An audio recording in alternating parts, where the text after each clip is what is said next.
오늘 제가 들려드릴 이야기는 정말 믿기 어려운 실화입니다. 여러분 혹시 마지막으로 손편지를 써보신 게 언제인가요? 요즘은 카톡이나 문자로 모든 걸 해결하잖아요. 그런데 오늘 이야기의 주인공은 40년 전에 보낸 단 한 통의 편지 때문에 인생이 완전히 바뀐 사람입니다. 더 놀라운 건 그 편지에 대한 답장이 정확히 40년 뒤에 발견됐다는 거예요. 자, 이제 시간을 거슬러 올라가 보겠습니다. 1979년 여름, 서울 변두리의 작은 대학교 앞 빨간 우체통이 하나 서 있었어요. 그 앞에서 한 청년이 30분째 서성이고 있었습니다. 이름은 민수. 20살이었죠. 민수의 손에는 편지 봉투 하나가 꼭 쥐어져 있었어요. 그런데 이 편지가 보통 편지가 아니었습니다. 민수가 생전 처음으로 써보는 사랑 고백 편지였거든요. 받는 사람은 같은 과 여학생 정희였습니다. 민수는 정희를 신입생 오리엔테이션에서 처음 봤어요. 하얀 원피스를 입고 수줍게 웃는 정희를 보는 순간 마음을 빼앗겼다고 하더라고요. 그런데 문제가 뭐였냐면 민수는 너무 소심했어요. 한 학기 내내 정희 옆자리에 앉고 싶었지만 용기가 없어서 늘 멀리서만 바라봤다는 거죠. 결국 여름방학을 앞두고 이렇게 편지로 고백을 결심한 거였습니다. 편지에는 이런 내용이 적혀 있었어요. 정희야, 너를 처음 본 건 신입생 오리엔테이션 때였어. 하얀 원피스를 입고 수줍게 웃던 내가 내 마음에 깊이 남았다. 한 학기 내내 내 옆자리에 앉고 싶었지만 용기가 없어서 늘 멀리서만 바라봤다. 이 편지가 부담스럽더라도 그냥 내 마음의 기록이라고 생각해줘. 민수는 떨리는 손으로 마침내 편지를 우체통에 넣었습니다. 그리고 집에 돌아와서는 매일매일 답장만 기다렸어요. 민수는 정말 간절하게 기다렸어요. 하숙집 문간에 서서 우체부 아저씨의 자전거 소리만 기다리며 살았다고 해요. 우체통도 하루에 20번씩 열어봤고요. 그런데 일주일이 지나도 답장이 없었어요. 한 달이 지나도 마찬가지였고요. 민수는 밤마다 이런 생각을 했습니다. 혹시 내가 너무 유치했나? 아니면 정희가 내 마음을 알고도 부담스러워서 모른 척 하는 건가? 더 큰 충격은 다음 학기였어요.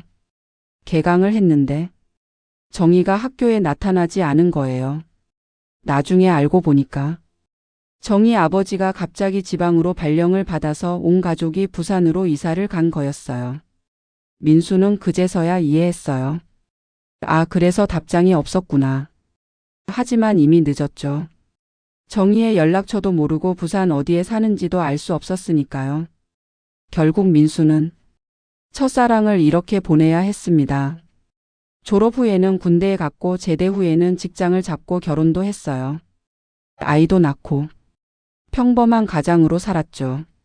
하지만 가끔 특히 술에 취한 날이면 꼭 정희가 생각났다고 해요. 그때 정희는 정말 내 마음을 몰랐을까? 혹시 알고 있었다면 우리 인생이 달라졌을까? 이런 생각을 하면서 민수는 40년을 살았습니다. 자, 그런데 여러분, 여기서부터가 정말 놀라운 이야기예요. 2021년 봄이었어요. 민수는 이미 60을 넘긴 할아버지가 되어 있었죠. 그때 돌아가신 어머니의 고향집을 정리하러 갔어요. 오래된 물건들을 정리하다가 창고 구석에서 먼지 쌓인 우체 상자 하나를 발견한 거예요. 이게 뭐지? 호기심에 열어보니까 낡은 편지 봉투 하나가 들어 있었어요. 그런데 발신인 이름을 보는 순간 민수는 심장이 멎는 줄 알았대요. 송정희. 날짜는 1980년 3월. 바로 민수가 고백 편지를 보낸 다음 해였습니다. 민수는 손이 떨려서 편지를 제대로 잡을 수도 없었어요. 40년 만에 발견된 정희의 편지였으니까요. 떨리는 손으로 편지를 펼쳤습니다. 그리고 그 내용을 읽는 순간 민수는 그 자리에 주저앉았어요. 편지에는 이렇게 적혀 있었어요. 민수야, 편지 잘 받았어. 사실 나도 너와 같은 마음이었어. 여러분 상상이 되시나요? 40년 동안 민수가 품고 살았던 오해가 한순간에 무너지는 순간이었어요. 편지는 계속됐습니다. 너를 처음 본 순간부터 설렜는데 여자가 먼저 다가가면 안 된다는 생각에 망설이고 있었거든. 너의 편지를 받고 얼마나 기뻤는지 몰라. 하지만 아빠가 갑자기 부산으로 발령받아서 급하게 이사 준비를 하느라 답장이 늦었어. 혹시라도 이 편지가 너에게 닿는다면 우리 꼭 다시 만나자. 기다릴게. 민수는 그날 밤 잠을 이루지 못했어요.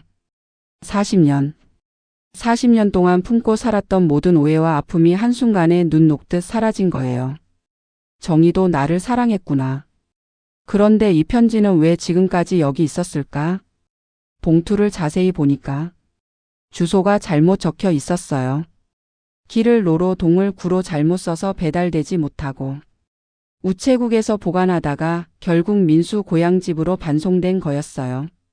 그 작은 주소 실수 하나 때문에 두 사람은 40년을 헤어져 살았던 거죠. 다음 날 민수는 용기를 냈어요. 인터넷으로 송정희를 검색해 봤어요. 그런데 정말 찾았어요. 송정희. 불과 30분 거리의 작은 도시에서 시립도서관 사서로 일하고 있었던 거예요. 며칠 후 두 사람은 도서관 근처 카페에서 만났습니다. 40년의 세월이 흘러서 서로 얼굴에는 주름이 가득했어요. 하지만 눈빛만큼은 20살 그 여름날과 똑같았다고 해요. 정희는 민수를 보자마자 눈물을 흘렸어요. 당신이 편지를 보내놓고 연락이 없어서 얼마나 서운했는지 알아요? 40년을 기다렸어요. 민수도 울었어요. 저도요. 답장이 없어서 40년을 후회하며 살았어요. 두 사람은 웃으며 울었습니다. 그리고 그제서야 알았죠.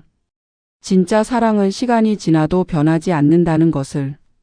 여러분 어떠세요? 정말 믿기 어려운 이야기죠? 하지만 이건 실제로 일어난 일이에요.